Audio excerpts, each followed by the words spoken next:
let go of fear. You're holding the fire smoldering. It's starting all over again. I got a feeling that I ought to know it, burning inside. I got a feeling that I ought to know it, yeah. Every time I grip the wheel, I begin to feel I know I'm in for a white knuckle ride. You got a fix for me, you know what I need. Oh, it's a breakneck speed. Might as well enjoy the ride. The yellow ride. At the corner of 16th and Georgetown, there was a speedway that was supposed to be a test track. Back in 1909, it was built, and in 1911, they started racing on it. 111 years later, the Indianapolis Motor Speedway still runs races. They've run over 106 Indianapolis 500s. They ran, 24 Brickyard 400s, a couple road course races now. They've had IMSA, they've had Formula One, they have MotoGP. They have all different types of racing. And tonight, the virtual Indianapolis Motor Speedway hosts the All-American ARCA Series as we come to the heartland of Indianapolis, the Hoosier State, and the virtual Indianapolis Motor Speedway. It's round number 9 of the All-American ARCA Series on a Friday night. Friday Night ARCA, right here on the Captain Esports Network as we get you ready to rock and roll.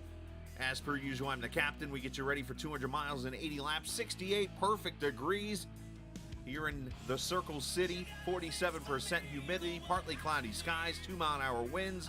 We are ready to rock and roll here in the second running of the Brickyard 200 for the All-American ARCA Series. So, if you've never seen Indianapolis Motor Speedway on a map, I'm about to break it to you right now. Where is this speedway? Well, it's on the northwest side of Indianapolis, and it is in the town of Speedway. Yes, it is an actual town called Speedway, Indiana, and yes, they have a high school in Speedway, and it is known as, wait for it, the Spark Plugs.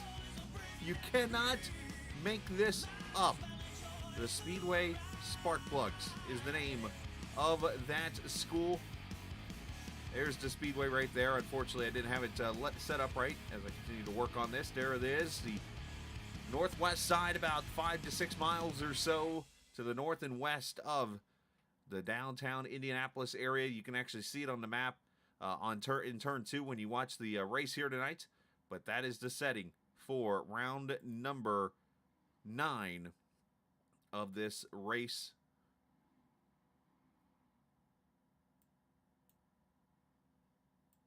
I'll get that perfect. One day I'll get the map stuff right. I promise you. It's a flawed version. Just put it like that. That's the worst that happens tonight. We're going to be in good shape here. So there it is, the speedway down the front straightaway as cars run their little warm-up times right now. Let's take a look at the point standings as we enter this week. It is the Matthew Weeks show, and actually, believe it or not, I don't have this.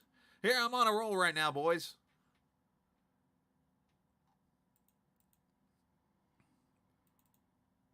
I had everything all set up, and little things just have to get in my way. I promise I have them. There it is. There's your points.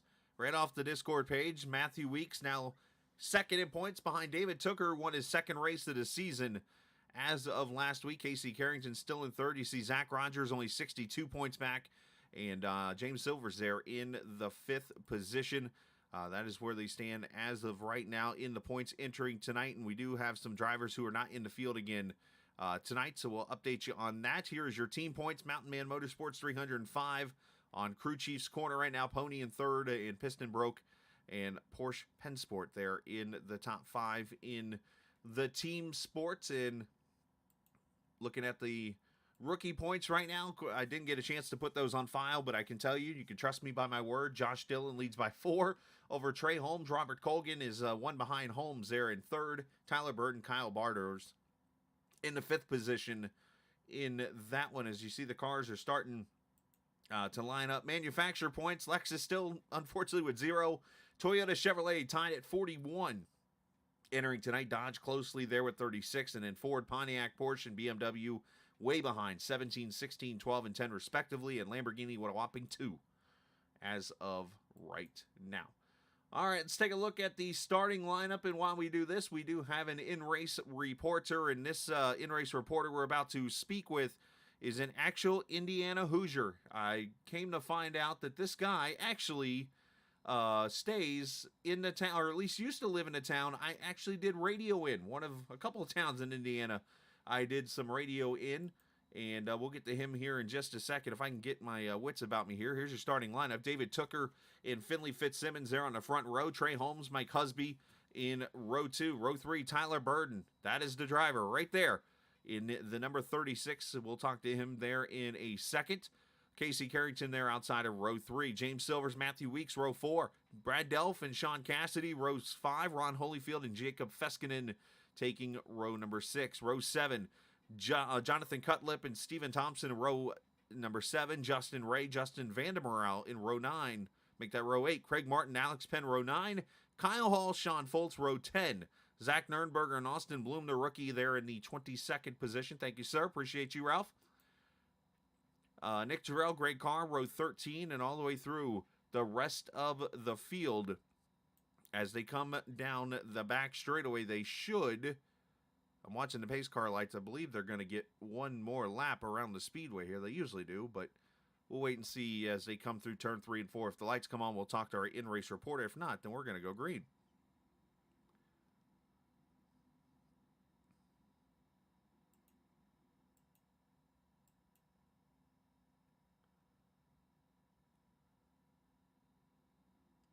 Looks like the lights are off on the pace car, so we're actually going to go green here.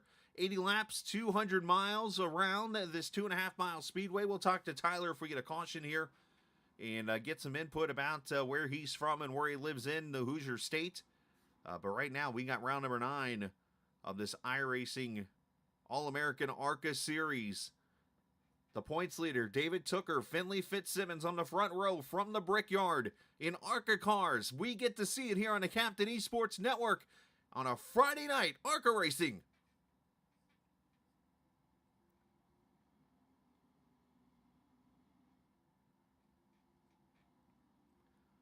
So they go to turn 1. You're going to see some multi-groove racing here a little bit because, oh, Tooker gets loose there on the apron.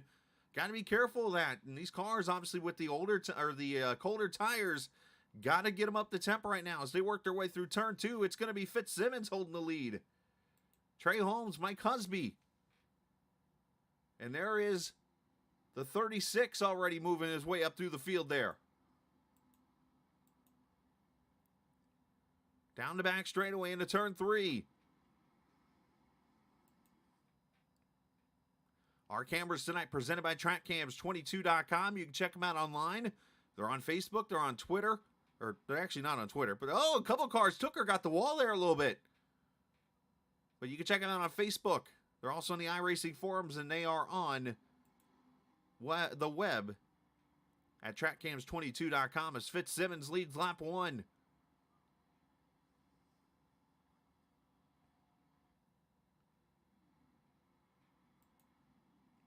Lap 1 in the books. As you see, the 11 of Matthew Weeks already working on James Silver. You see that Dodge number 9, the infamous Casey Kane car from 2007, I believe he ran that paint.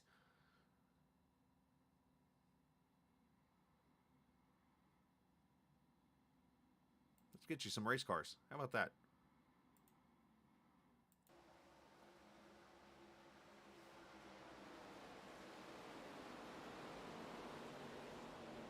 Down out of turn 4, going to be very tough to do some passing, but it can be done if you can get the momentum. Just ask the 36 of Tyler Burden, looking the inside of the 88s of Trey Holmes. 2 rookies side by side. Down to turn 1. Holmes losing the position to Burden, so move Tyler up to 3rd. You see Husby there in that 6th car, that AC Delco Chevrolet. That is him in the 5th position. Carrington there in 6th. Brad Delph under attack now in that 07 to Jack Daniels I'm sorry, he's in the Fastenal car, getting mixed up numbers here. There's the 17, the Jack Daniels car under attack as Weeks will take the position away. Appreciate everybody joining us here this evening on the Captain Esports Network for racing here at the Brickyard. Begin the second race they've ever run here at the Indianapolis Motor Speedway.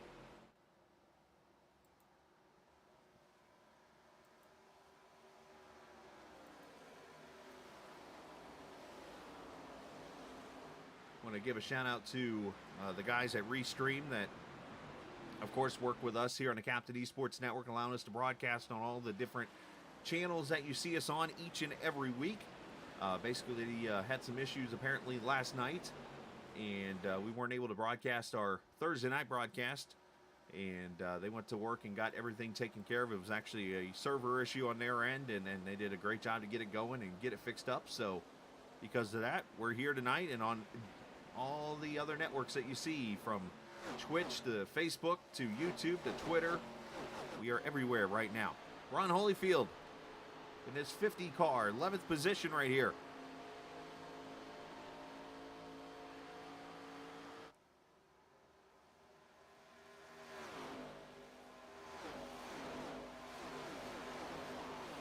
Kind of got the old school Kevin Harvick paint there. I like it.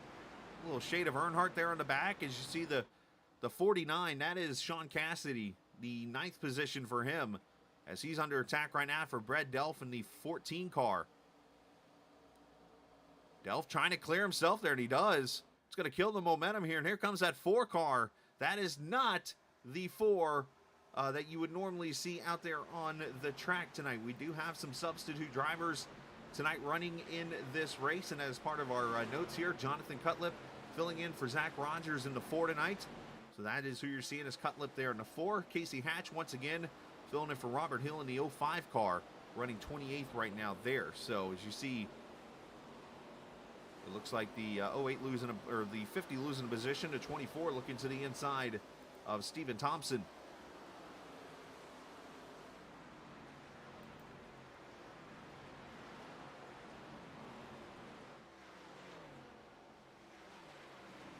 So if it gets to the point, we'll talk a little bit about cautions and some procedure changes that'll happen here starting tonight.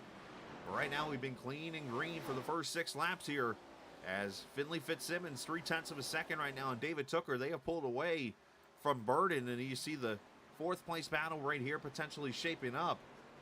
But back here, mid-pack, we're seeing some very close racing. The draft plays a major role here at Indianapolis. Some of the longest straightaways in all of iRacing when it comes to ovals. Back here, there's the 88 of Terrell. There's some synchronized looseness between Bartles in the 95 and Ryan Strunk in the 67. They both try to get loose at the same time. That's kind of interesting. This is all the way back at 26th right now.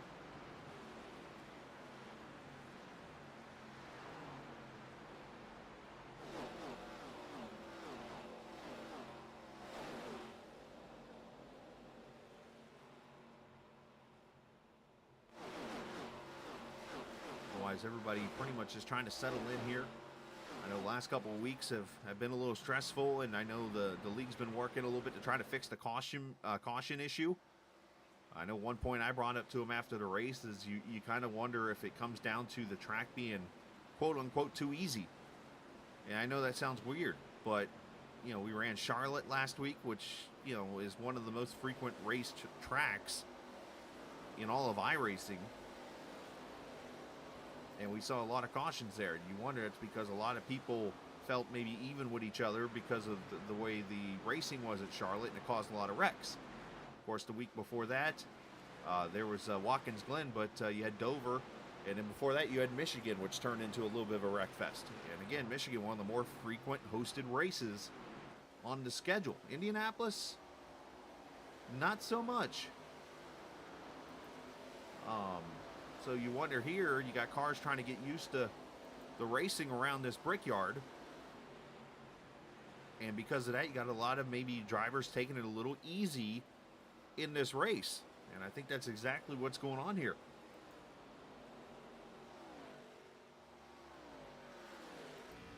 We ride with Matthew Weeks here following Casey Carrington about 4 seconds back from the leader.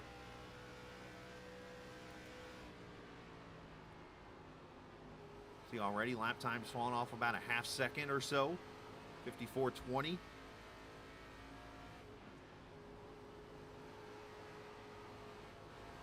The white line is the way to get around this track, but you can, thanks to the iRacing builds that they've done recently, you can actually maneuver the top side a little bit. You can go up about a half a groove or so in the turns and actually get a run and even make passes. Up, you see where the rubber is there to the right. If you happen to maybe get past or try to get past, like right now, Weeks trying to go by, I think Casey's going to just let him go. That's the traditional Indy way of letting it happen. But you could technically fight on that top side and hold on to the position, but you're going to lose a lot of time doing it.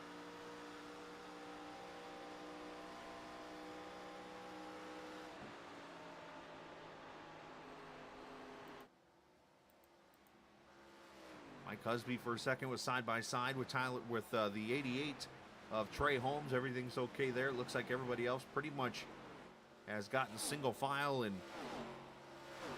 running at their own pace right now.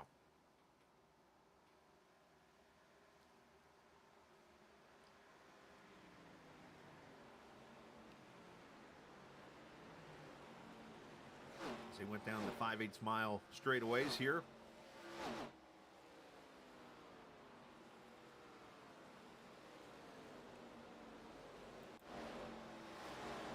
Brad Delph, 14 cars. You see they come up on the 4 car of Jonathan Cutlip, Sean Cassidy, Ron Holyfield there in the 12th position. Ron doing a good job. Ron had a little bit of a rough debut last week at Charlotte. He was involved in a couple incidents, actually took some of the blame, or at least was blamed, I should say, in some of the incidents. So he had to, unfortunately, kind of got initiated, so to say, into the series. But his second race now in this series. Keeping it clean so far. Ron, you might know from racing over in the Sim 500 series on Sunday and Mondays. As we look back here, Justin Vandermeer around that rowdy number 8. Pulling that 24 down the straightaways. I talked about the draft being a big deal. Kyle Hall there, the 87. You know, if you're able to maintain track position, you get a car in front of you, they'll pull you down the straightaway and you'll be able to clear. You see the 8 already with some right side damage on that car.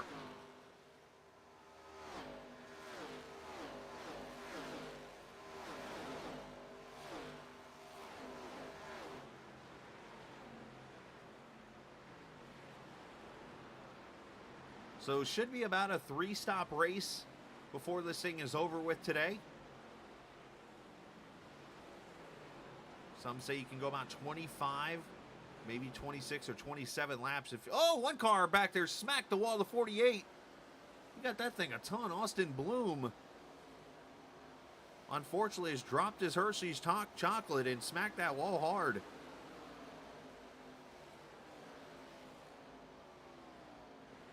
I still have not got confirmation, by the way, from the 48 if you can actually scratch the car and get the chocolate smell.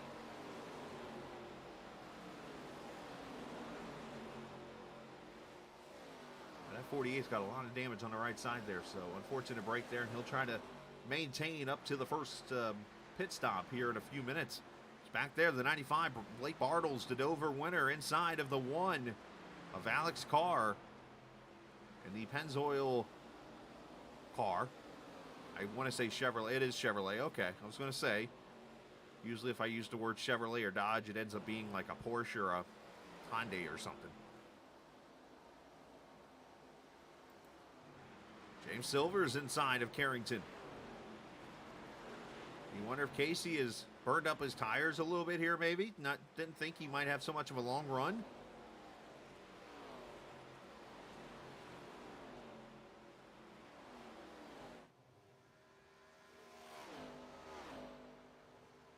Watching real closely, the leader 7/10 back right now.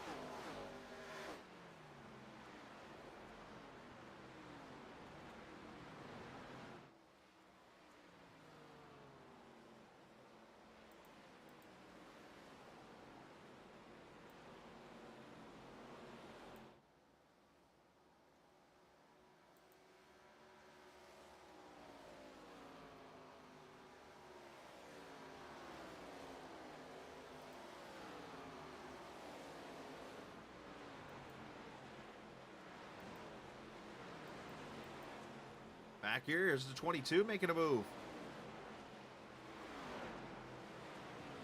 Inside to 31. Nurnberger there. Also Craig Martin and Gareth McAllister up here. There are no faster pairs in this league, Mr. Ralph. And yes, Chris, so far so good. Good to see some people watching on Facebook. That's cool. Unless you're the only one. Now, for those wondering, by the way, if you're not used to this, you know, Restream, obviously, I'm able to broadcast on multiple channels. I see there's one of you watching on Facebook. There's 3 of you over on Twitch. And there's 2 of you on Twitch, 9 on YouTube right now. Obviously, you can, as Bloom just got the wall again. The ones in Twitch cannot see the chat with the Facebookers. The Facebookers can't see the Twitch chats. So if you're wondering why maybe I'm repeating what you're saying when I'm answering, it's because I'm trying to answer to the others who are not seeing your message, but I can see them all.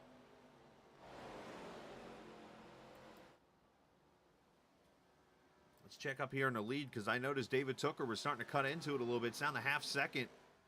Fitzsimmons has led every lap so far from the outside pole of the 80 laps. As he entered the south part of the track, turn 1 and 2. Turn 2, probably the hardest corner on this track. If you ask me why, I don't have an honest answer. Because technically you have 4 very symmetrical corners. But there's nothing the same about them. As the 88 makes a move inside, that is Trey Holmes passing Mike Husby to go back to 4th. Of course, Trey started in the 3rd position, fell back a little early. Yeah, full capacity for the race tonight. All, 300,000, I think, allowed at the Speedway?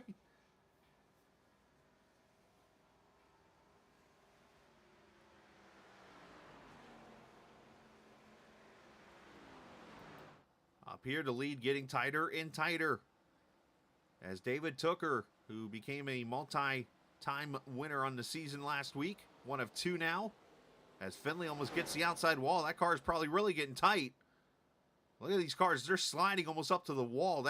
That turn 2, you can get very tight off that corner. I don't know what it is, but it seems like turn 2 and turn 3, you get tight on exit and then tight on entry. And the rest of the corners, it's not so much. It's kind of weird to me.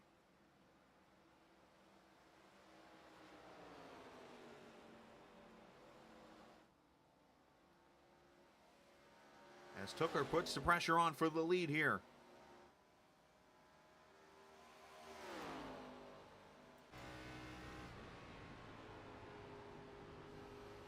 Down to turn 1, that Porsche has led all race long. See if David maybe tries his top lane a little bit here. He backs off turn 2. He's going to try to drive it hard off the corner. Obviously, clean air is a big deal here. One of the things David might want to look into is maybe entering a little shallow.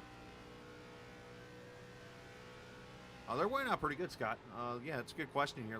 I'll take a peek over here at the lap times here as you watch. They have fallen off at least a second and a half, it looks like, for the most part. Looks like 54s, high 54s, low 55s are what we're mostly seeing now. So tire wear is a big deal, as it's always been here. Good question. As back here, there's the plaid car of Alex Penn looking inside of Brad Delph. This is the 12th position right here. Brad does the traditional Indianapolis way. A lot of people don't know how to Indy, as I call it. Lets them both go. Because why? Well, because it keeps you from losing a lot of time. As Gareth McAllister, the Bloomin' Onions on pit road. Not sure if that's a scheduled pit stop or not. Right at lap 19. I would think they can go another at least 5 to 6 laps on a tank of fuel. Again, they run 85% fuel in these cars. No resets, 3 sets of tires. As Holmes has gone by Tyler Burton, by the way, for 3rd.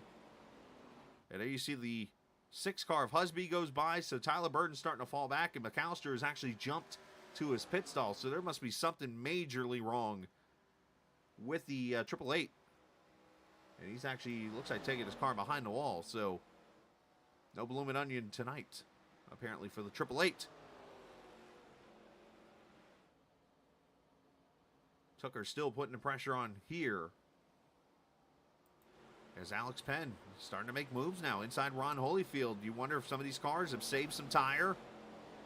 That right front, very important here. Holyfield with a crossover.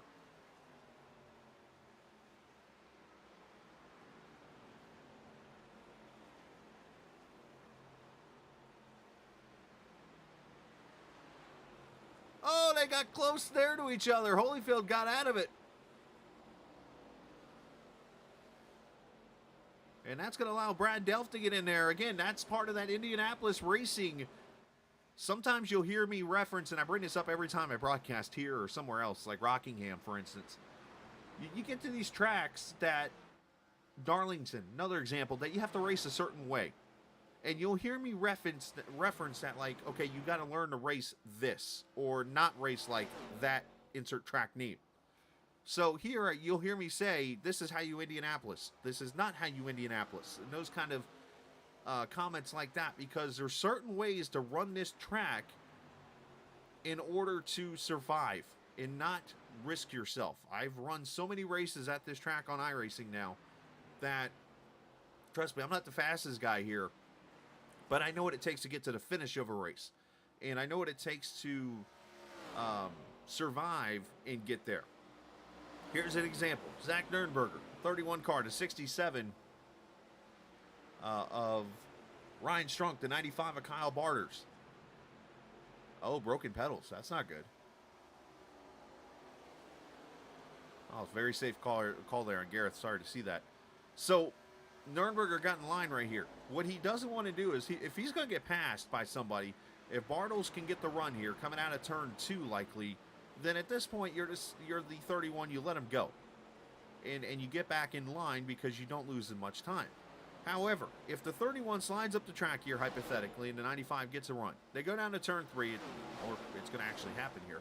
If they go down to turn 3 and this pass does not get complete, the 22 all of a sudden gets in the catbird seat, and he's going to pass them both. Now let's see what happens here. All right, so 31 drives it in there with him.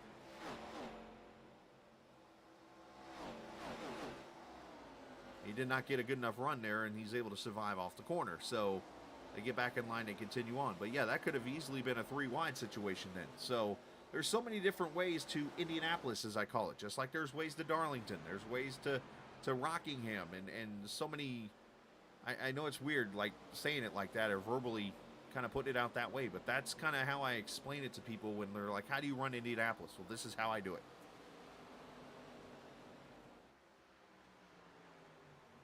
All right, here's a good run. Look back there at the 8 car. Justin Vanderbrant getting up there on Ray and Feskin, and you see them side by side, and obviously Vanderbrant was ready to make a move there. And actually he's going to make a move and trying to get both of them at one time. You get side by side, the draft becomes so big that the 3rd car gets a run. Look at this right here. This is your example. Side by side off turn 4, now look who's got the run.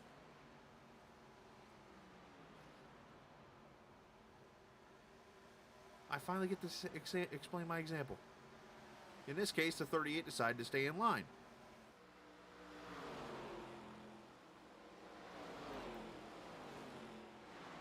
A great battle. I won't complain.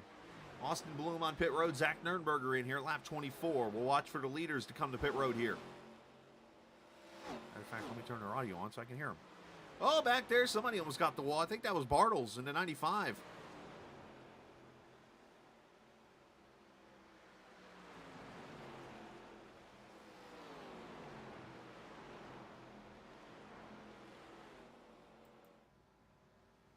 Be quite ironic if we had an in-race reporter this week. We didn't talk to him on the pace laps, and we actually go all the way for a while here on pit stops. Oh, Tucker right rears the wall.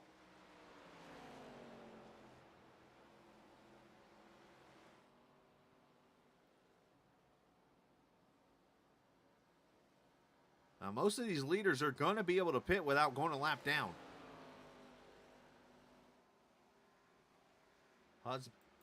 Husby up to third, but here he is under attack. Here comes Weeks. Missed last week's race, had a fill-in, but tonight, Matthew Weeks back to where he's been running most of this season, top 3.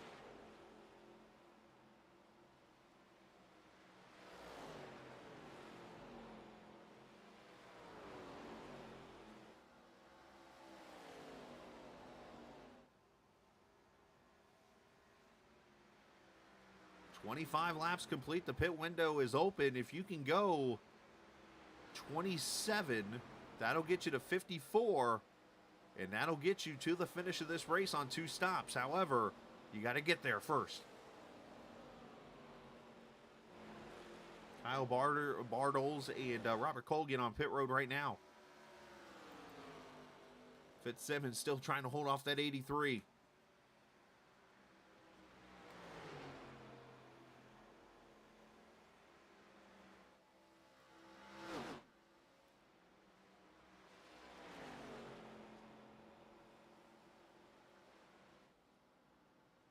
Nobody making the move here, so we'll complete 26, so we'll make it to lap 27. So this easily should be a 2-stop race for everybody.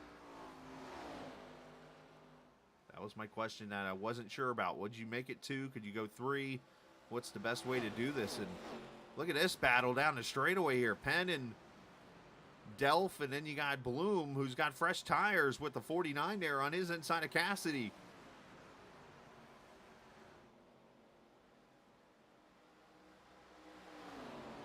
Bloom should be able to clear these guys pretty quickly with those fresh fuel goods.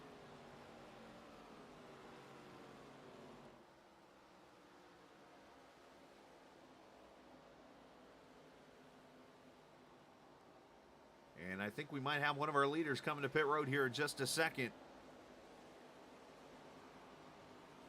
As Larry Knoll comes to pit road in the 29.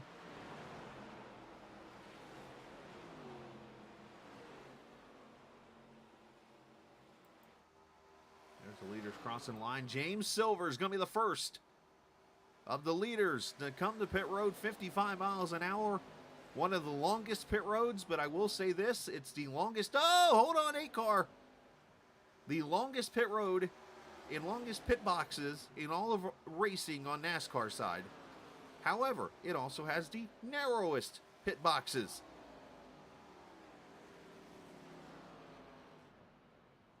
As Hi-Ho Silver's on pit road.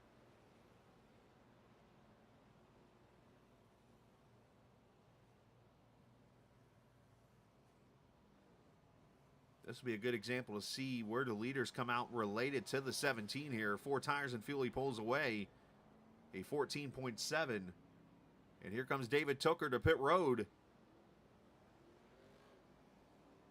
He's going to bring the 6 of Husby with him. The 88's going to come with him of Holmes. So is the 4 of Cutlip. Lap number 29. All these cars to pit road.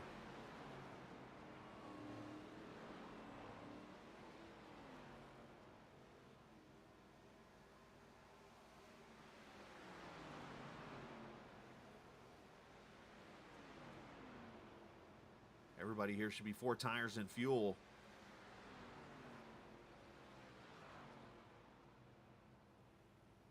'88 overshot his pit stall just a little bit there.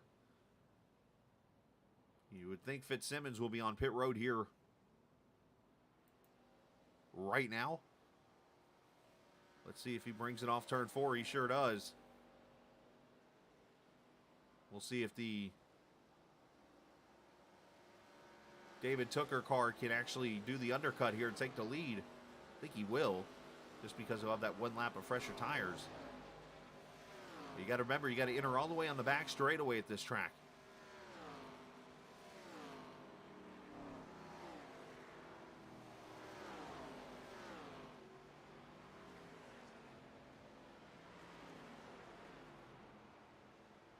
Anybody else see that camera view just now on the inside of the wall there? I can't help but think about, if you follow NASCAR Chasm on Twitter, he always talks about every year they go to Indianapolis, he brings the joke up of somebody putting a lazy river in that area of the wall.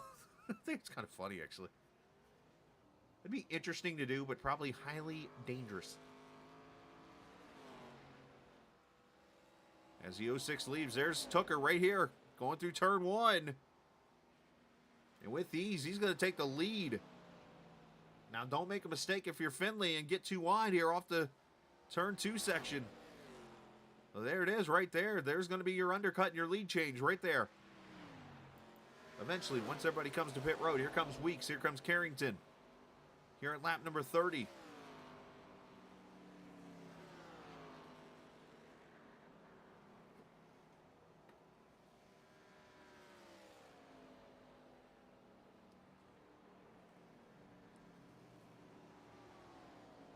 Carrington overshooting his pit stall a little bit.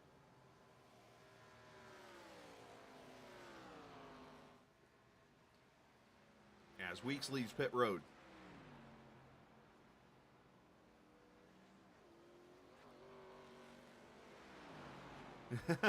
Well, if he would have spent on pit road, he'd be back on pit road right now or sitting in his pit stall. Now, one thing about this track, I don't see anybody taking advantage of it right now. You can actually sneak up onto the track a little bit out of turn 1 and then cut it back into the warm-up lane of turn 2.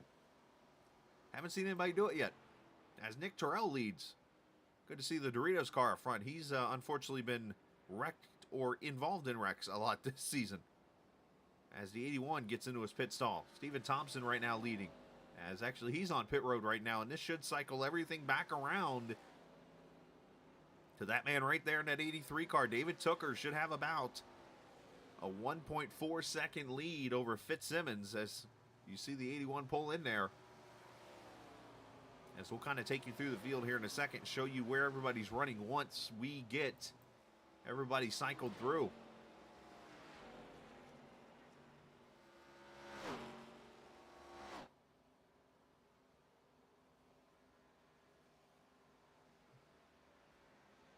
All right, David Tooker leads the race right now by 1.4 seconds over Finley Fitzsimmons. And there's Mike Husby running in the 3rd position. That's AC Delco number 6. He's got James Silvers there behind him in the 17 car. And then it's Matthew Weeks in 5th. Tyler Burden running 6th. There's Tyler right there behind him. And there is the 88 of Trey Holmes behind him. 3 straight rookies back to back to back here. And there is the 4 of Jonathan Cutlip filling in for Zach Rogers tonight. Casey Carrington, who started in the 6th position. He runs 9th right now. And then the biggest mover in this race right now runs in the 10th position right there. That 95 of Kyle Bartles. Might have a little sneaky fast hot rod there in that Colgan car. 95 started 30th, runs 10th in this race. Zach Nurnberger, another car moving up through the field. The Pony Express, that train is rolling strong. Can't help but if we're going to talk trains, I mean, we're only an hour south and east of Lafayette, home of Purdue, the Boilermakers, the trains. He's looking to boiler up a little bit. 11th position for him. Kyle Hall, 12th position for him, up 7 positions. And then Jacob Feskinen running 13th right now in the Hot Wheels Mobile, but he's got a white and black Goodwrench car there in the 50 of Ron Holyfield there behind him. That's a battle for the 13th position right here.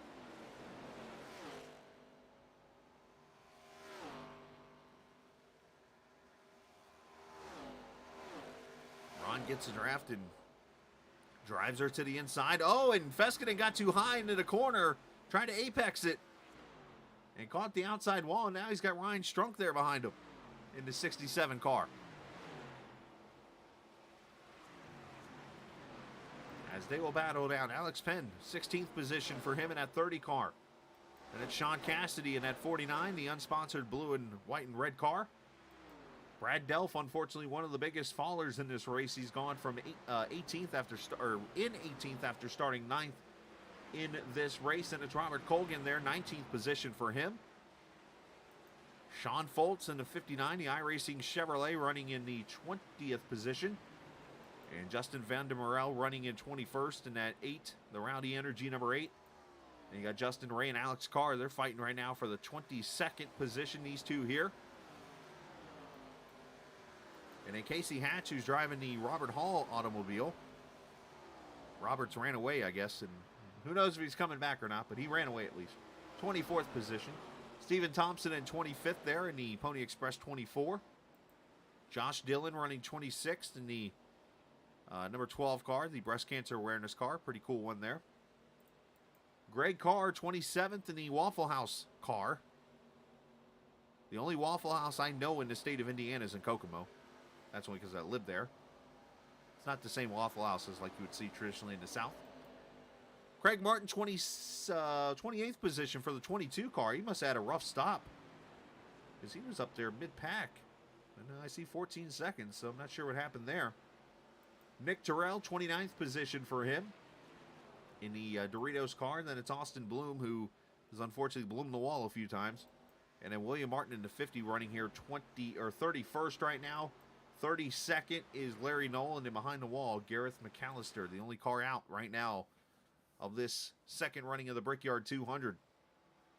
But there's your leader right there, and let's jump back as these guys are starting to get very racy in the 20th position right now as Vander Morale holds off Robert Colgan, Justin Ray, and Alex Carr.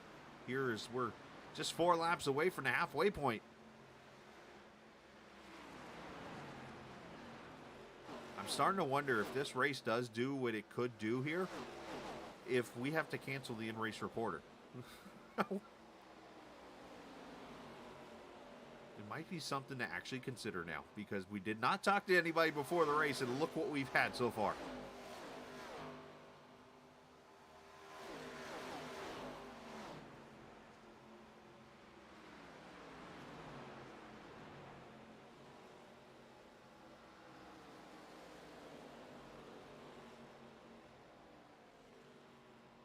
There you see the one of Alex Carr making the pass on Justin Ray, or trying to make the pass there on a 38. He's going to clear him there.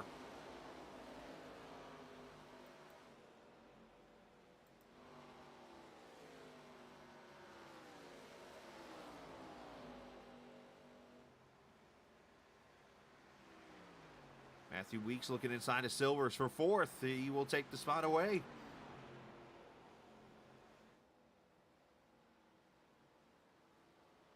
Just talk to him mid-race. Yeah, I've actually thought about doing that. I got to find the right guy to do that. I think that's like the next step. Because, like, you've got, obviously you talk to people under caution. And, obviously the streaming and iRacing and that kind of things become a thing. I think the next step in racing is almost, you have to talk to a driver under green. But you got to, like, almost pre-med. I couldn't just jump into a channel right now at Casey and talk to him. Or with any driver. Because it would be like, what the hell are you doing, Scala? And then I would be saying to myself, what the hell are you doing, Scala?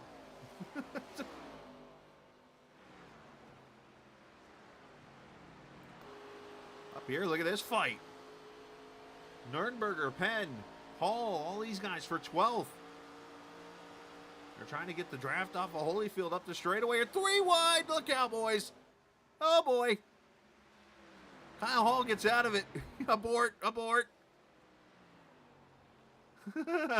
Don't, God. There's still 3 wide. The 67 will stuck it in there. Guys, easy. Might not have to worry about it, Chris, if this keeps up.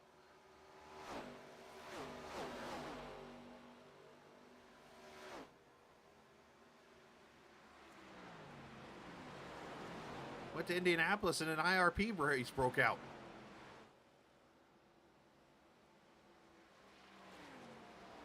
So what are some of the things Indiana's famous for? Let's talk a little bit about this, because I did have some history lessons ready to go in case we had cautions. Doesn't mean I still can't talk about them a little bit. Indiana, of course, famous for basketball. There's actually a quote, a true quote in Indiana, that there's basketball and then there's Indiana basketball. Oh, caution! Delph gets turned. Right on cue. The 89 to 14 go around.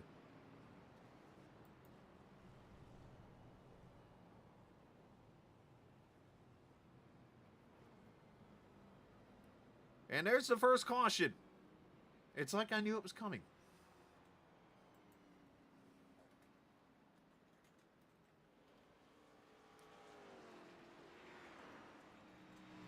So first caution comes out. Let's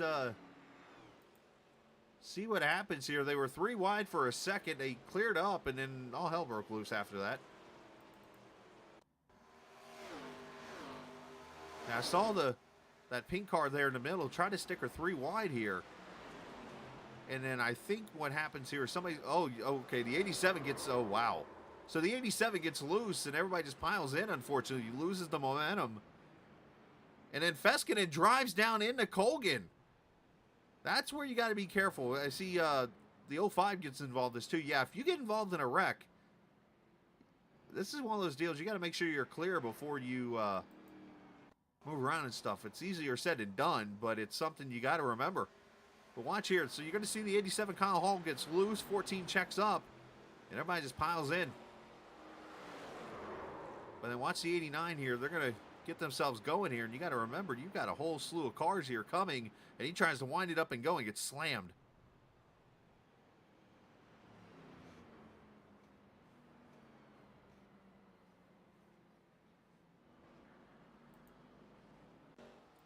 All right, let's see if we get some pit stops here. James Silver's coming in. This is outside the window here, so this is more maybe people topping off, I would say, here. And Tyler Burton is not pitting, so we finally get to talk to him. Let's do it. All of a sudden, my view count jumps up. This is so weird how the caution comes out and my view count goes up like double. That just tells me that everybody on the stream is pretty much watching in the race. Guys, focus on driving. Stop watching me. I'm so mean. All right, let's talk to Tyler. Tyler, Beast of Burden. Is he even in? There he is. Okay, he's in the piston broke.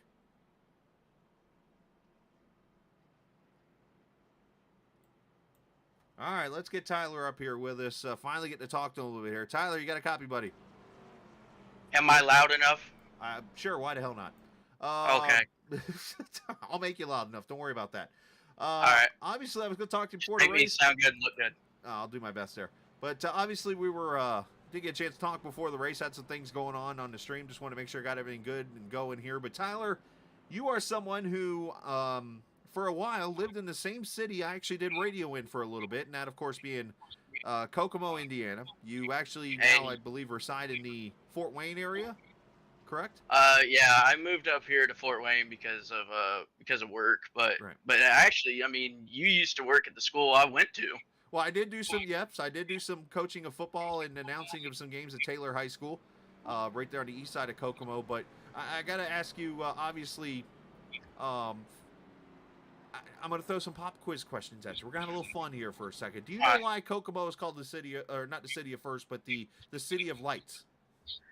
The City of Lights? Oh, because 31 has a crap ton of street lights on it. It is true. Stoplight City is actually a nickname. I just didn't want to call it the exact name because I would have gave you the exact answer. Yeah. What is it? 8 stoplights, I think it is, from State Road 26 up to Markham, I think it is up there. Markland? Markland, thank you. Yes, somewhere up there. There's like 8 stoplights. Yeah. So they actually had to build a bypass.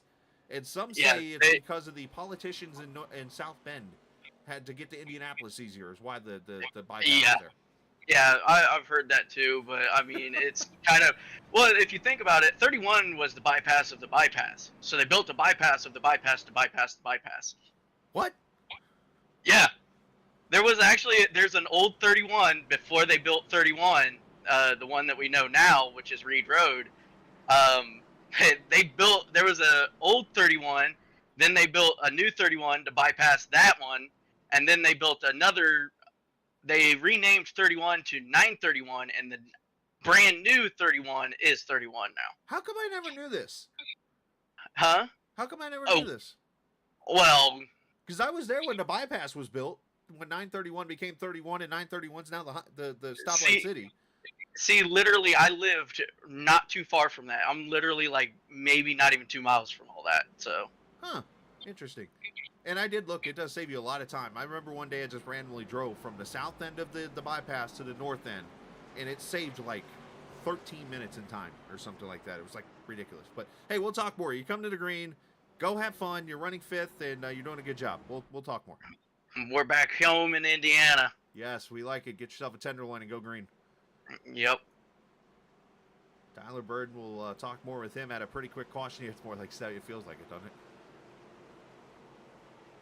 That's part of this whole in-race report, of being able to talk random stuff and having a good old time as we go green. And we're going to give you a chance to crank up the engines and turn it up here on the Captain Esports Network from the Brickyard.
And you see the battle for second as we come back. Matthew Weeks to the inside of Finley Fitzsimmons. Mr. Consistency cut door banging going on here. Yikes.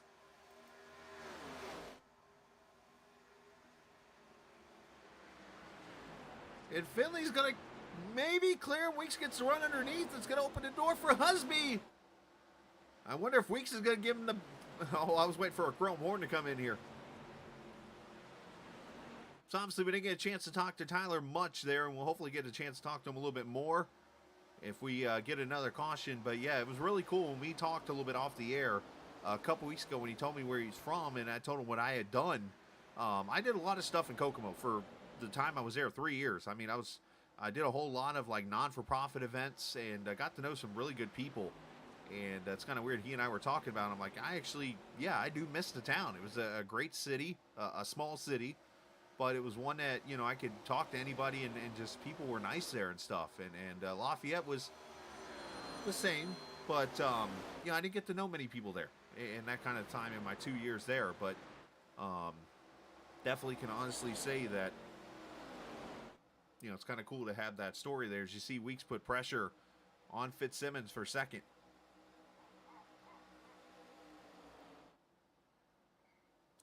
As they weave down the back straightaway here, trying to protect each other's positions here. You see Husby staying up there in that top sign with Weeks and Fitzsimmons and Tooker.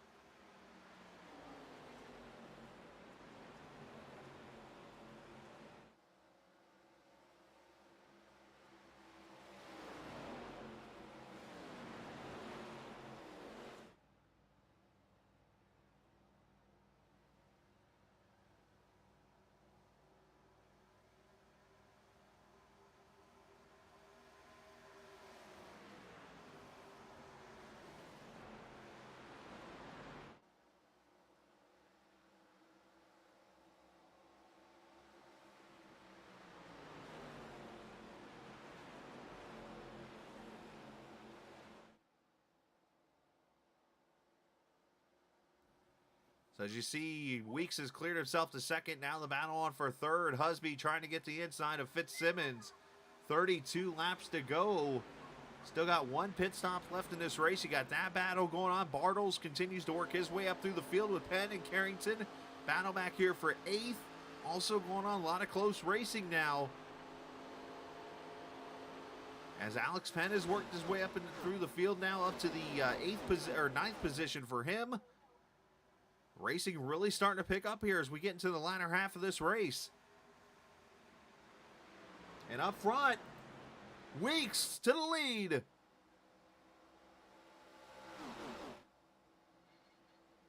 Started 8th, and now lap number 49 goes to the front. The 11 looking to go to victory lane.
All right, back after that little short break.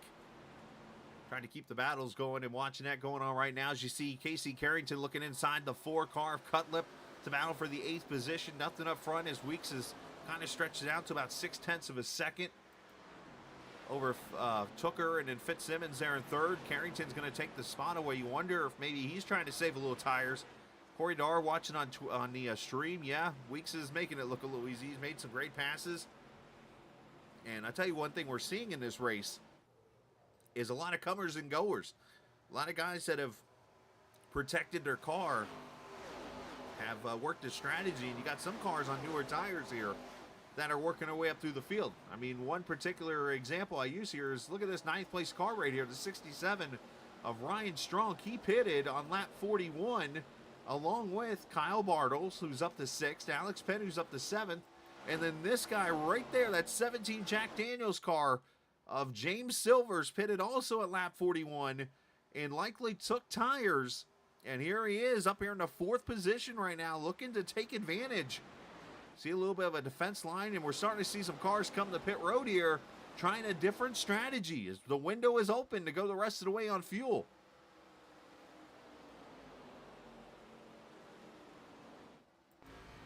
Some might try to run a backward strategy here. I'm not sure if it's the way to go, but it's worth trying it.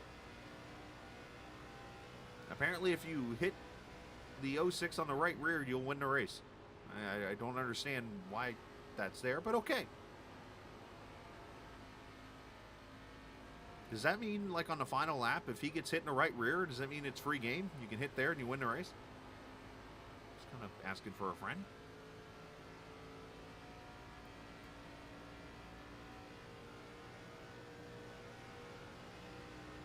Silver's going to look inside the 06 here for the third place position. Fitzsimmons gives him room.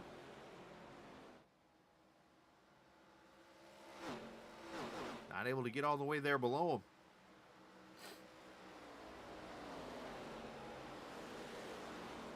Big shout out again to our cameras tonight, trackcams22.com. They are on Facebook.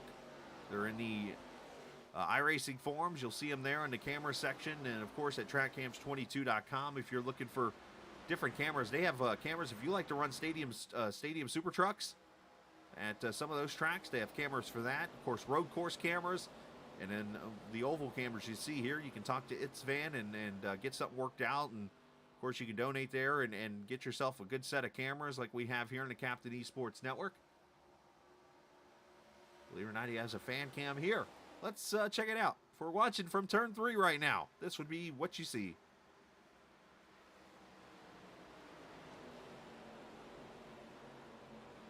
And I believe these move around a little bit, so we'll see the next seats. Here we are. This is the lower section, turn 4. As they come up the front straightaway here. If you actually, true story here, by the way, if you watch the Brickyard 400 of 2011, this is the year that Paul Menard won. You can actually see me at the checkered flag if you look very closely. And that's because for a few years in the Brickyard, I actually sat right next to the start-finish line, a little ways up in the first section there. And then, of course, one of the last years I went, I actually had media pass and got to sit in the media stand. That was kind of cool to see all like the people working, and I actually got to hang out next to, I was talking with Pete Pistone for a few minutes from MRN Radio and from the Sirius XM show. Him and I were sitting outside, like on a deck, like looking out at the front straightaway during the race. That was kind of cool to do, and, you know, just kind of watching, turn around, looking at, what's her name? Claire B. Lang do her Sirius XM show in the booth. That was kind of cool. And then the really cool part that day, when Newman won that race, was actually going to go down the elevator to go home. And Ryan Newman was actually coming up the elevator after he won the Brickyard. It was cool to be able to say congrats to him, and he said thanks and everything. It was pretty cool.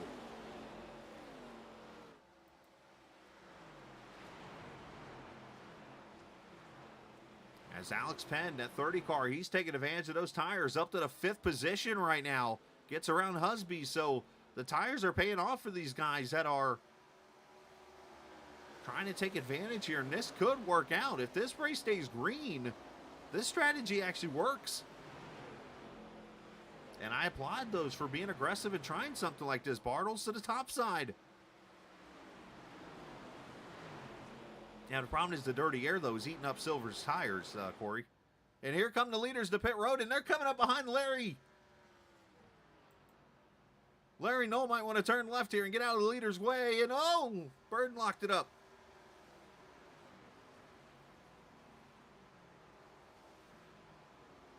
Looks like Larry avoided a potential bad situation there. Did get to his pit stall pretty early there, as everybody else on pit road here, though.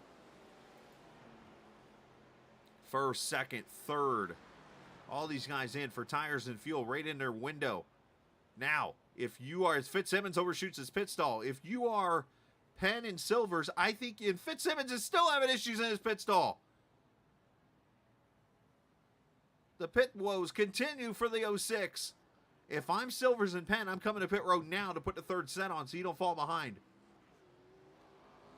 Tires and fuel for all these guys. And for Fitzsimmons, unfortunately, they're right on cue. Here they come.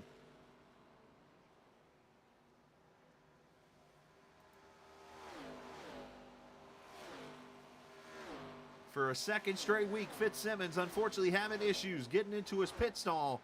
Spent on pit road at the Glen, and now this. Or 2 weeks ago, I should say.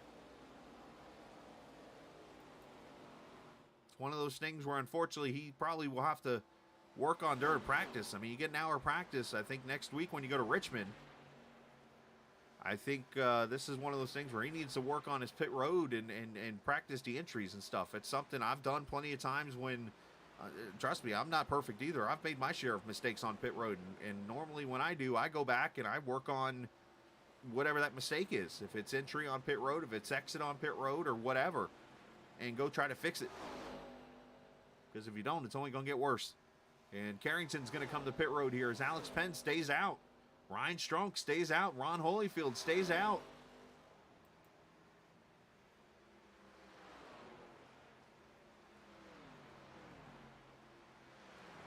Now, the only thing here is that Penn and Strunk and these guys up front could be playing a caution card here. If they get a caution in this race, then they'll be able to come get tires. But then if the other drivers run another 5 or 6 laps, they'll probably have to come get that third set of tires also, and it kind of steals track position for those guys as Strunk actually goes to the lead here. Outside. Penn not giving it to him, though.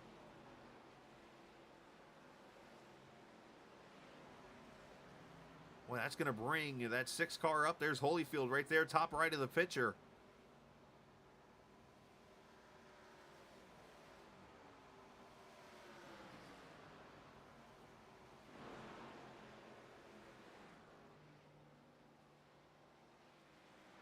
The way this race has gone, only 1 caution so far. You got to wonder if this is a very, very, very, very aggressive strategy here out of these guys. And I'm a fan of aggressive. If you're okay with knowing that you could finish 25th in this race, go for it. Fitzsimmons just ran the fastest lap of the race, a 53.16. Something tells me that's an anger lap.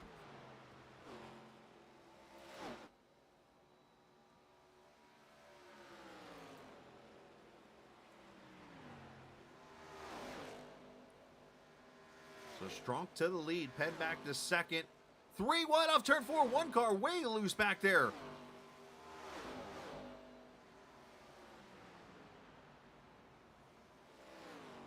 Trying to see who that was back there.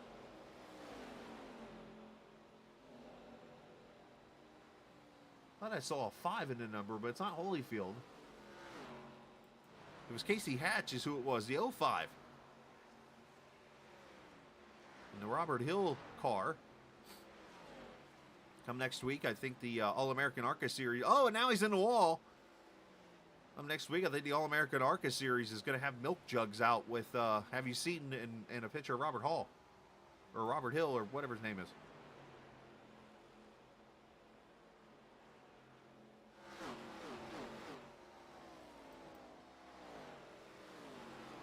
So the field is pretty much spread out now. Here comes Strunk, and here comes Penn to pit road. Here comes Kyle Hall back there, and the 87 is going to pit. And that hands the lead to Ron Holyfield, the rookie.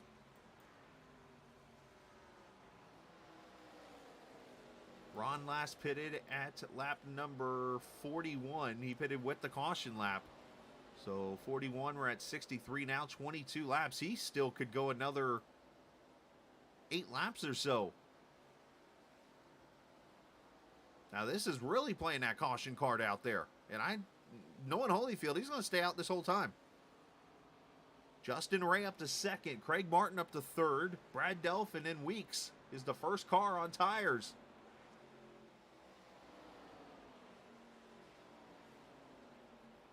You know, this is a perfect strategy. If you're somebody who knows you're not going to win this race, if you know that you've either struggled or had issues or just don't have the track position, this is the strategy right here. You wait, because now, if you can go and you get yourself a caution here in the next, anytime, basically, before you come to pit road, you get a caution that comes out. Weeks and Tooker and Bartles and those guys have pretty much gone enough laps where they're going to have no choice but to come back to pit road to take tires. At that time, the leader is going to be able to pit also. He will steal the track position from all those guys. Now, what could potentially not happen here? If the caution does come out, The leaders could not come to pit road, and Holyfield comes in, but then now he has almost, what, 10 lap fresher tires at this point? Right now, there's 6 laps into the run, most of them 6 to 7 laps. I mean, when you look at it, let's see, 10 miles is 2.5, that's 4 laps. So they're almost 20 miles into a tire run here, which plays a big role. So there's so many little strategies here that can happen if one, a caution comes out, but also at the same time, if one doesn't come out. You're looking at Holyfield probably coming to pit road, I would say, in the next 6 laps, and he would come out somewhere around the 20th position, but then he's got 4 fresh tires to work with against a field with worn out tires. So at that point, he should be able to work his way back up to almost the top 15.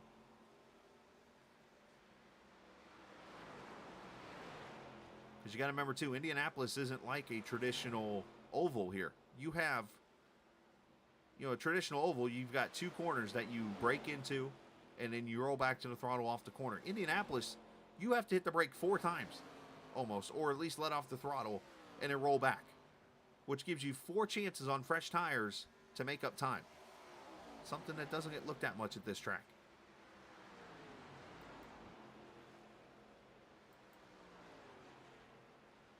Greg Martin right there, and then Brad Delph down the front straightaway. 14 car kind of hanging out there with the 94 car, and there is the eventual leader. Once everybody comes to pit road, it's going to be that 11 of Matthew Weeks, but look behind him. David Tooker is there, and then look who's back here in 7th. The Dover winner, Kyle Bartels. This man started 30th. 1 caution and a 66 laps that are completed right now, and he has worked his way to 7th.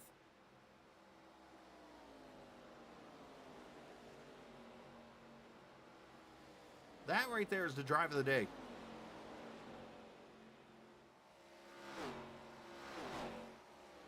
I'm very happy for this series because, they have had their struggles the last few weeks. Watkins Glen was its own monster because it was a road race. But, they've had some cautions in their last few races. And to come out here in Indianapolis tonight and put on a show like this has been a fantastic job by Casey and everybody to kind of settle everybody in the field down and put on a good show here tonight. Much needed, and great job on everybody's part here. Hopefully you've enjoyed the broadcast. If you have, you can hit the subscribe button wherever you're watching and be a part of all the Captain broadcasts. Of course, the next broadcast for us is Sunday night for the Sim 500 Truck Series, Trans Service Truck Series. Off the top of my head, trying to remember where we are, and I can't remember. But Ron Holyfield will be in that race. And here comes Ron to pit road, 13 to go.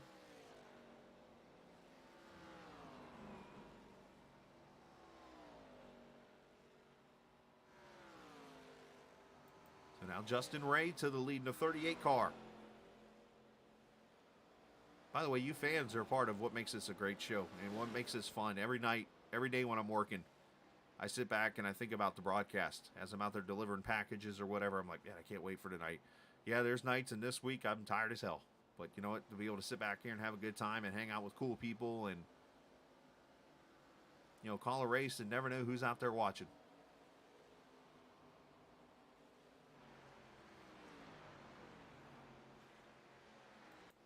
So look at this. Tooker is all over Weeks now, as this is the battle for what could be the eventual win of this race. Who goes to victory lane in the second running of the Brickyard 200 here for the All-American ARCA Series?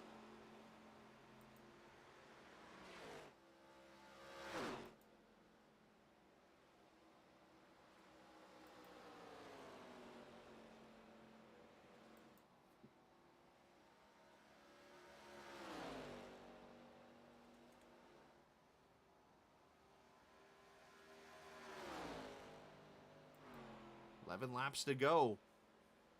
Obviously waiting on Justin Ray and Craig Martin to come to pit road here. When they do, it will obviously hand the lead over to those guys.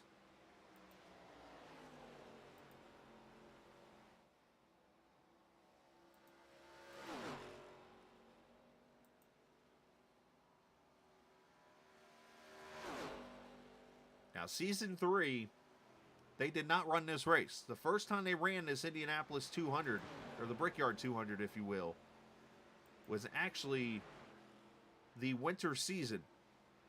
And it was one of the many races that it seemed like this guy I've never obviously been around or talked to. John Eckert won that race. Carrington finished second. Vandermeed, Silvers, and Doyle that day finished in the top 5. You see Justin Ray coming to pit road. There were 8 cautions in that race.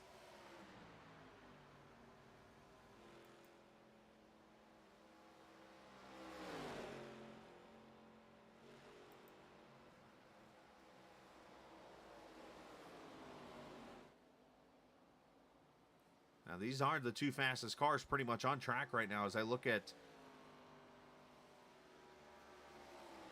times and things like that. Everybody's running 54s up front.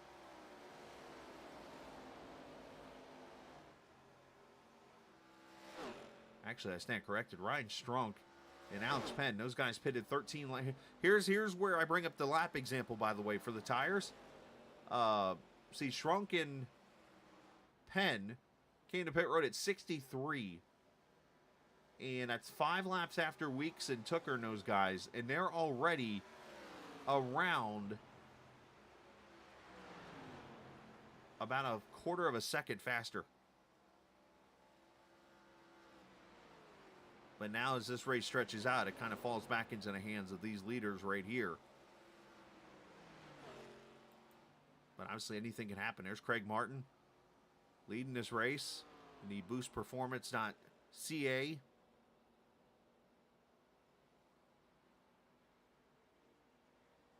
Number 22 car. And he's going to come to pit road right now. So 9 laps to go. And that's going to put this race in battle between these 2 cars right here.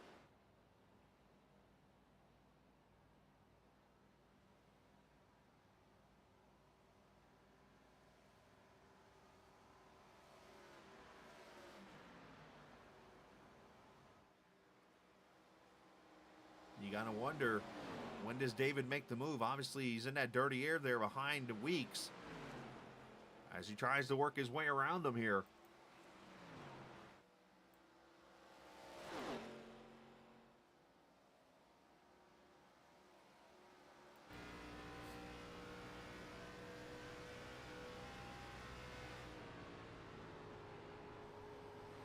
Aaron gets on the brake, trying to get back off the corner a little harder there. Gets that left side of the nose out in clean air. Both of them pretty much running the same line. Sometimes traditionally when I'm trying to pass somebody here, I'll actually enter shallow into the corner. And that's only because I want to try to get that left side into the air to get the grip around the corner. But it's very tricky to do here. Matthew protects the bottom. Going to make Tooker take it on the top side. Say that 3 times fast. There he goes. Now he gets that air. On that nose, you saw the 11 going to yaw, a little loose. He misses the bottom there. That's going to help Tooker. Actually, he just got loose, so that just kind of evened that corner out.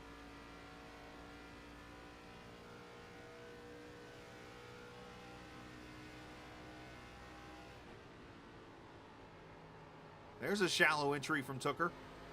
Look how much lower he is. That should help him get some air on that nose.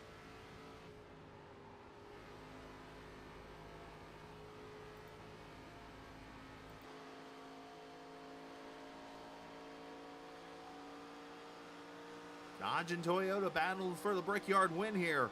They're 4 seconds up on Bartles. It's Trey Holmes and Casey Carrington, your top 5. Here comes Tooker, bottom side. He's got the run.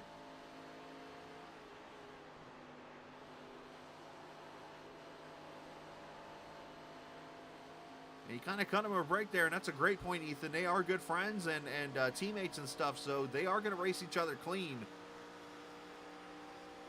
Oh, they're still gonna do their thing, though, I'm sure here. I don't think they're gonna put each other in harm's way, but they're gonna, if they can make the move. Oh, Weeks got the wall a little bit.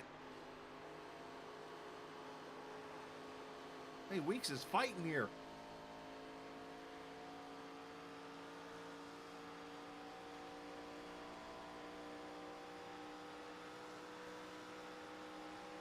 Good luck with that.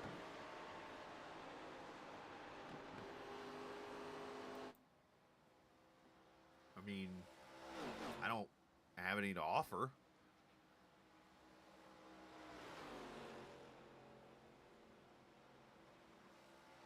Yeah, they're driving her, you know what's off.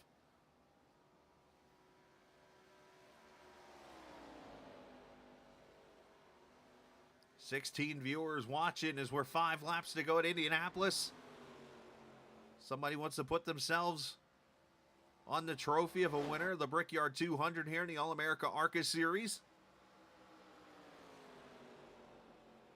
And I was going to make a joke to Casey that you can't call a race an annual race because it's got to be yearly, but as I look at the schedule, it was in Season 2, which is the equivalent of Season 4. It technically is a yearly race. 4 to go. Oh, Tooker got down on that rumble strip area. Got real loose, but still got the run through the center. It's almost like I think David's way better than Matthew is right now mid-corner.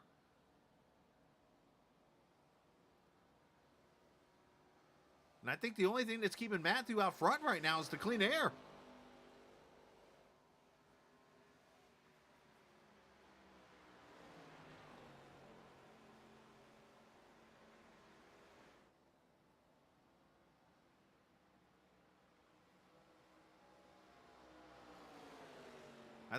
I think it's so many real life Brickyard races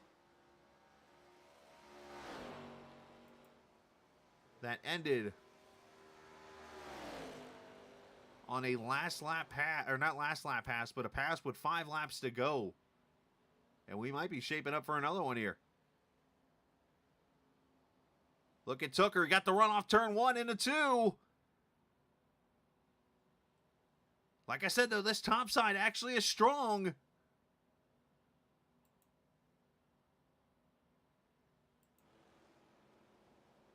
Down the back straightaway. Tooker's got the run here, maybe into 3. Can he complete it? Weeks dives it in. He's going to clear him. He got him. With 3 laps to go, David Tooker to the lead, looking for back-to-back wins.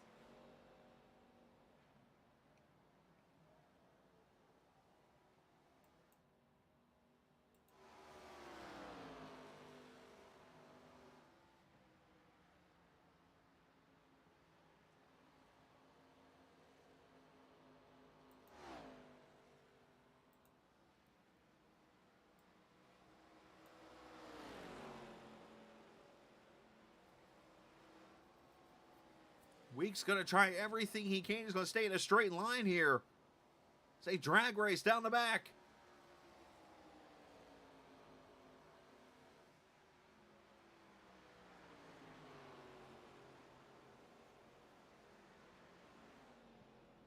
Oh, Weeks got the wall. That might have done him in right there.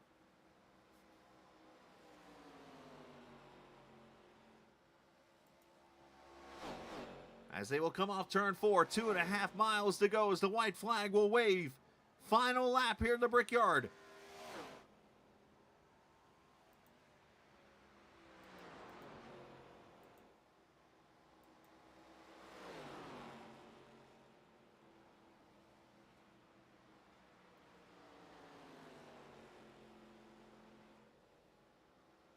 David Tooker has started to take away the points lead, or he actually took away the points lead, but has taken away the momentum from Matthew Weeks. And not only that, he is about to get to the start-finish line for the 3rd time in 4 races in P1, but this one is likely going to be the biggest one of them all. At a track where Harvick, Gordon, Johnson, Elliott, Earnhardt, just to name a few, have won. Today, David Tooker wins the 2nd Brickyard 200 in a win at Indianapolis.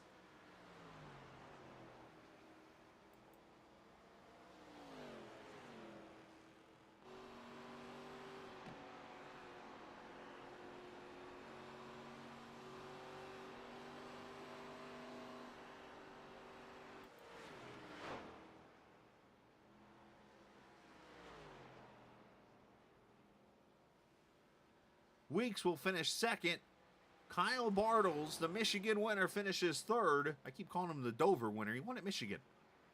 Trey Holmes, Casey Carrington, and how about Ryan Strunk? That strategy pitting at lap 41 gets him a 6th place finish. Tyler Bird in 7th. Alex Penn and Jonathan Cutlip finishes 9th. Finley Fitzsimmons, after his pit road issues, in the 10th position.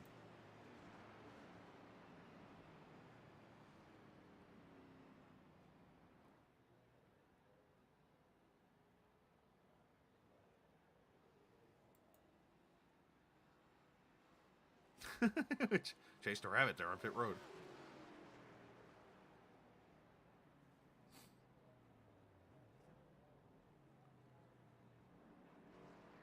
Probably the hardest track to do donuts on because the front stretch is so narrow.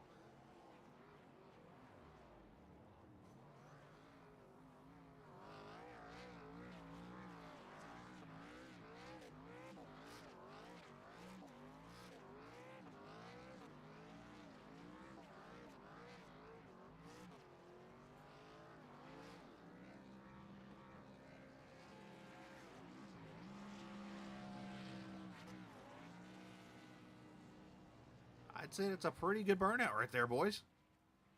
He's still laying them down.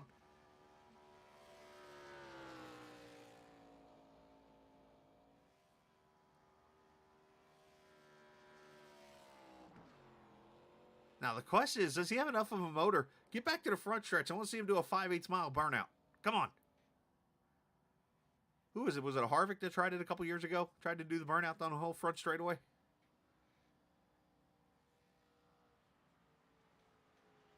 Let's take a look at the final results. What a race it was, as Tooker wins it by 0.2 of a second over Weeks. Bartles finishes third. Trey Holmes, Casey Carrington, your top 5. Ryan Strunk, Tyler Bird, and Alex Penn. Jonathan Cutlip and Finley Fitzsimmons finishes 10th. Kyle Hall, Josh Dillon, Greg Carr finishes 13th. Sean Foltz and Mike Husby, unfortunately 15th for him. He ran up top 10 all day. That's not deserving where he should be. I shouldn't say not deserved. It should be better deserved than where he was running, where he finished there at the end. Zach Dernberger finishes 16th. Ron Holyfield 17th. Stephen Thompson gets 18th. 19th goes to Alex Carr. Nick Terrell 20th. Justin Ray 21st. Brad Delph, Craig Martin, Justin Vandermerel, and William Martin finishes 25th. Casey Hatch finishing 26th. James Silvers 17th, a lap down. Not sure what happened to him at the end of this race. Didn't catch that, unfortunately. 28th to Austin Bloom. 29th, Robert Colgan, Larry Knowles, Sean Cassidy.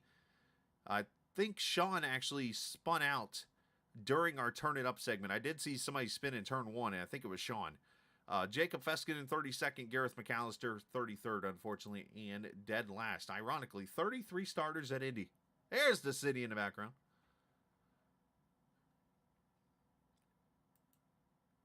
As we'll talk to the top 3 and maybe a couple more. Who knows? We'll see what we get out of this. But Kyle Bartles finishing in the 3rd position tonight. The Michigan winner, having a fantastic run. Kyle, let's talk a little bit strategy here, because you made that pit stop at lap 41 when that caution came out. Talk about the decision there and obviously how much it paid off for you. Yeah, I was actually telling Robert, I was like, I can't believe everybody didn't come down pit road, because that's halfway right there, and then you had another set after that. So, how the race has been going, how wide the track is, I'm like, I don't really see another caution. If there is, maybe one, and that's how I'll take my other set. So, no, I thought it was a smart decision to come down, and I was right. How much did obviously you battle your head on saying, okay, I need to pit it this lap, or I want to pit it this lap? Because obviously for a while there, if after the leaders came to pit road, there was a time where it's like, all right, I can either pit with the leaders, which you did, I believe, and it puts you back on strategy with them, but with one less set tires. But there was also that strategy where you could have went as long as you wanted to, and if the caution comes out, you potentially bring the leaders back with you and steal their track position. Yeah, I just didn't really see staying out late would Mhm. really do anything. It's such a big track, takes 53 seconds to get around here. If you're in a lead pack, you could come down pit road and come out before the leaders. Right. You're gonna make so much ground just by your tire wear. Tire wear is huge here at Indianapolis. I'm not a really big Indianapolis fan, oval fan guy, but I am now. So I was going to say, it definitely had a lot of fun out there racing. You battled some cars. I was watching you back there even near 20th at the start of the race, is kind of fighting and doing your thing. How much fun was it out there? it was good. I always bite myself in the butt. I always tell Robert, and he always likes not to qualify. He always likes starting the back and then work way up. I'm like, I don't know how this, how the last couple races have been. I just haven't had good luck, and just was needing to turn around, so I started in the back instead. And of course, like 5 laps in, I'm like, dang it, I should have qualified. Yeah, it worked out for So, you, not him so much. He got involved yeah, in the accident there at the end, uh, but I need to go look at that. He said he got a car came up or whatever. yeah, So well, you'll know in the replay. I won't say too much about it, gotcha. but just put it like there's yeah. Anyways, Yeah. um, Yeah. Yeah. shout out to whoever you like to, bud. Shout out Colgan Enterprise. Robert does great. I've been friends with him the last couple of years, and um, we've been doing pretty decent here in this league, Mhm. Especially for rookies, and just going for the rookie of the year. So I know a lot of other people are. So shout out to Colgan Enterprise, um, Off Axis, and Bud Light. So Dilly dilly. Great dilly job. dilly. Yes, sir. Great job tonight. Congratulations and on your third place finish, and we shall see you next week. Yes, and Robert said the 89 is no good. Just letting you know. So just the messenger. that might help you a So little bit with what happened. So okay, all right, all right. Thanks, all right, Chris. you too. Be safe. Yep. Kyle Bartles finishing in third position. Something tells me there's going to be some interesting talk there. All right, let's talk with the 11 car Matthew Weeks, who's been easily one of the most consistent cars throughout this series. Unfortunately missed last week and lost the points lead when it was all over with, but still battled it out with the guy, unfortunately, that took the points lead from you. I know you guys are good buddies and teammates apparently in other places and things like that, but this is probably a race that you wanted to win. Yeah, I did. When I got home from vacation, dude, and I seen he got the point lead and won the race, I had to send him a message like, "Hey, why'd you do this to me?" But yeah, I wanted to win tonight. I wanted to get that points lead back, or at least just get it close enough, or even closer than that 8 points we had, just to Right. battle it out with him. And you did. You battled it out tonight, and actually had a couple of viewers mentioning that you were just making it look so smooth out there. The way you were racing, just being careful, making passes when you could, and just worked your way up there to the front about midway into this race. How was the car? How was the racing? And how did it feel out there for you? The car was good. I love the setup tonight. I know we raced the IndyCar version Wednesday, and it's just totally different, dude. And car felt good. It was really good in the draft. Sometimes it'll just catch loose on the exit of Uh-huh. 2 and 4, just enough to get a good run on somebody. And once you got to the clean air, it was a little tight, but track position kind of did mean something. It was a little hard to pass, but a lot of guys, in here, if you have the run and they know you're faster, they'll let you go unlike other places. So Right. I appreciate all them guys, racing with respect, dude. I love racing this league just because of the respect I get from everybody. So let me ask you this question, because you brought up Wednesday. I assume that's an ARCA league you probably race in. What did you feel a difference between the two tracks? I mean, obviously with the new Indianapolis, with the I guess, and I'm guessing they've done a little bit of a not not a resurfacing or anything like that, but obviously they had the stuff on the track. I'm assuming on the Indianapolis, on the 2022 track. Did you notice any big difference? No, I mean we race next gen. It's another Oh, league. okay. But the track, it's not. If you looked at tonight, you see how the track looks older. It's more gray. Right. The asphalt is. The new one, it looks like they just paved it completely. It looks like a brand new track. And then the pit road cone is actually inside pit road, so we had to adjust for that and had to learn how to my braking points for that. But it looks better. I liked how it looked Wednesday night, graphic wise. But I would say this old one, it drove better, dude. I just love the feel. It does feel a little different. So So basically, to explain, and you probably know this already, Matthew, but just to the viewers who are watching, basically, picture your driveway outside your house, and when you do the whole seal deal on the driveway, and you've like reseal it to make it like dark black, and then to try to protect the surface. That's basically what Indianapolis did on their track. So that's yeah, basically the difference when it's all over with. So, Matthew, great job tonight, man. I know you'll probably stay second in points, unfortunately, but you're still right there with David. Looks like you got a good point battle here for the next 4 weeks or so. Send some shout outs over you like to. yeah, got some good tracks coming up. So hopefully I get a win, take it from them. But John Cutlip, who raced tonight, JD Designs, he makes our schemes, man. Shout out to him, dude. He just brings some really good schemes to the track, man. And JV Designs, he helps them here and there make schemes. Shout out to Tucker, man. That was a good battle for the win, man. We've been racing for 11 years together, dude, and it's always enjoy racing him. So much respect between each other. And Trey, he had a good run tonight too. And shout out to the league. I know it's been bad the last couple of weeks, but tonight was a really good race, man. Everyone put on a good race. And you up here in the booth, man, you do a good job. And everyone else, man. That was fun, man. Welcome back from vacation. Great job finishing second. Go enjoy. Thank you, man. You have a good night. You too, buddy. Matthew Weeks finishing in the second position behind this man. 2 wins in a row, second time in 3 weeks, and a winner here at the Brickyard. David Tucker, congratulations on your win here tonight. Obviously, the first 3-time winner on the season, 3 of the last 4 races. Let's talk about the battle with Matthew. What did you notice about that 11 car that was like, all right, I've got a chance and I need to make the move now?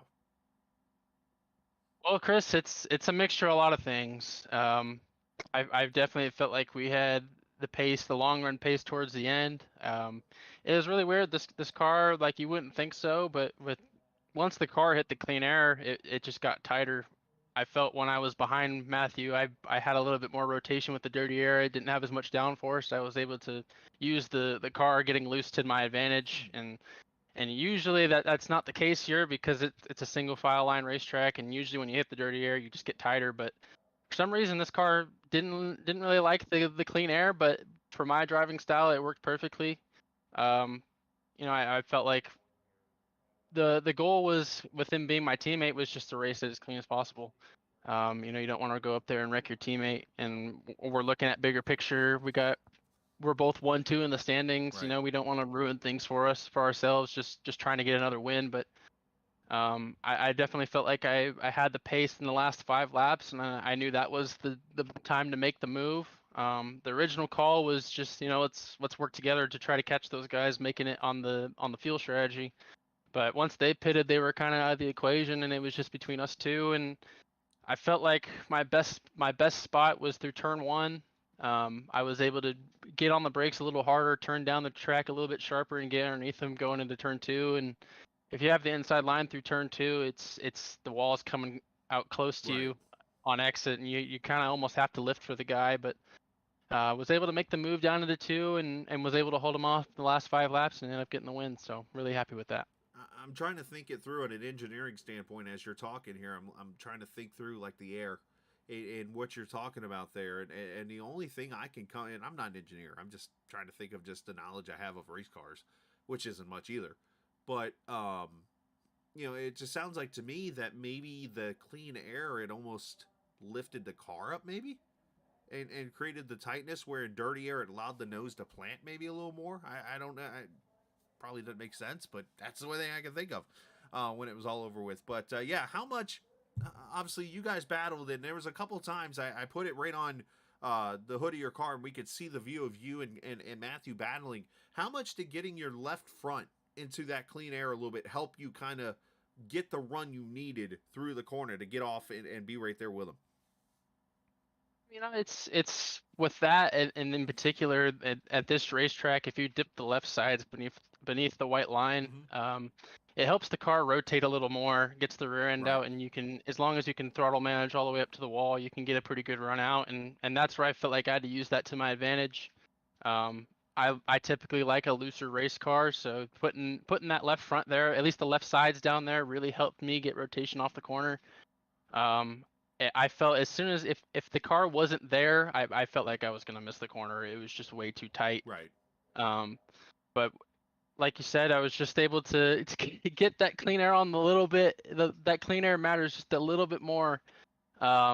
If I had been like right in line with him, it probably would have swung a little bit tighter, or even then probably just got a little looser. But it kind of was a mixture of a lot of things where like the clean air kind of tightened me up a little bit, but putting the left sides on the seam really helped kind of balance the car out, which I felt I could use to my advantage, and I was able to do it. So pretty happy with the results. And you even got the left sides at one lap. You got a good run. I think it was through turn 1. You got down on the rumble strips a little bit there on the inside of the track, and I'm sure that didn't help. But it seemed like it actually got you a good run through the center. But it was still a great fight between you two, and obviously, how good does it feel to be able to come out with 3 wins here in the last 4 races and kind of put your mark on this battle for the point lead?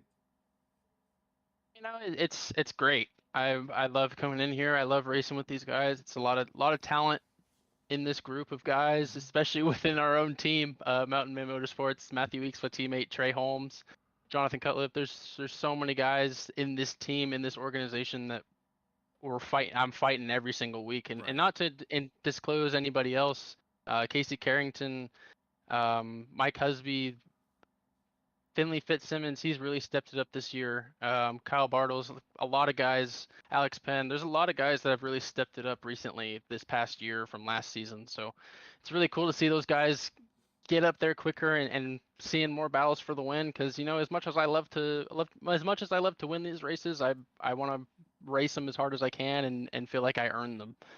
As much as you love to go out there and dominate a race, it's sometimes when you do that, you don't really learn much from the lead. You gotta know how to learn how to make passes, how to make them cleanly, more importantly. But like you said, just we're on an incredible roll right now in this point in the season. Had some really good tracks for me, Charlotte, Dover, and here I didn't really feel like I quite had the pace here, but with official running here and multiple leagues that are running here, I picked so much up this past week and was able to apply it here and was able to get the win. So I'm very happy with that. Absolutely, man. Well, great job. Well earned. You and Matthew put on a great battle. Obviously, the strategies and stuff. You and Finley had a great race for a little bit there at the beginning. Unfortunately, he had some pit issues, but man, your chance. Shout out whoever you like to. I want to give a huge shout out to everybody at Mountain Man Motorsports. I say it every interview, but this team is on a high horse right now. We're running really well together as a team. We're meshing well. We're doing the things we need to do, and like tonight, we race clean, race hard, race smart, and we come in with a 1, 2, 4. So you can't ask for much better than that. But like I said, everybody at Mountain Man Motorsports, everybody at All American ARCA, everybody that gets their hand on this community of racers to get it to run as well as it does. I know we haven't really had the cleanest of races recently, but coming into tonight, I knew it was going to be all about just trying to get yourself up front and qualify good, and that's what we did. And luckily, the cautions fell our way. But like I said, everybody, All American ARCA, Casey Carrington, all of our admin, all of my teammates at Mountain Man Motorsports. I'm going to forget a lot more people. You, okay. Chris, up in the booth. I appreciate what you're doing up here.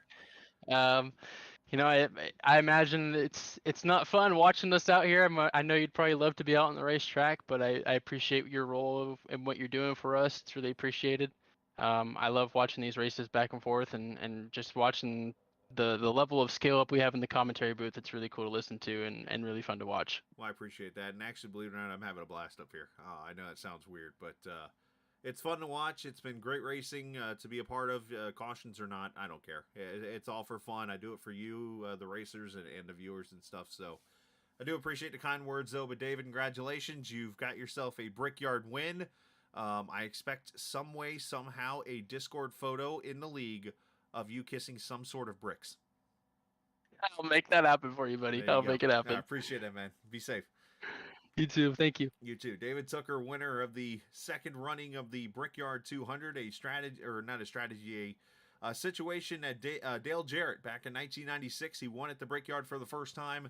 and went and kissed the bricks, and that's where it all got started. So I expect a brick photo. But yeah, to explain, yes, I love racing, but this is what I enjoy a lot of, is the broadcasting part. When I get to put on stuff for good leagues each and every night and be able to do what I actually went to school for. Yes, it's not the real life thing. I'm not out there at the track calling races for MRN or PRN or those networks and things like that. Now, am I applying to stuff like that? Absolutely. But to be able to sit here and call races, this is what I love to do. And when I'm running well in racing in other leagues, I love to do that too. So anything involving racing, I'm there. So let's go from there. But hey, great job, everybody in the All-American ARCA series. Keep working at it, and it was a lot of fun. Hope the viewers enjoyed the show tonight. And the next time we'll be on the air will be Sunday night. The Sim 500 truck series, Trans Service truck series from the somewhere.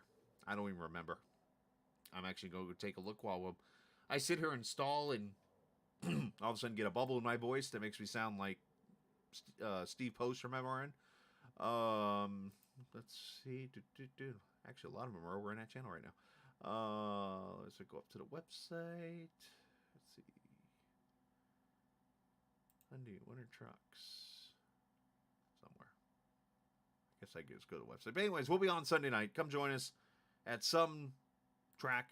We'll be there coming up on Sunday night. Looking forward to it there on the Captain Esports Network, and should be a lot of fun. So enjoy the rest of your weekend. Enjoy your racing. Enjoy your college football or NFL, whatever you like to watch. And always remember, this isn't just a game. It's iRacing. See ya!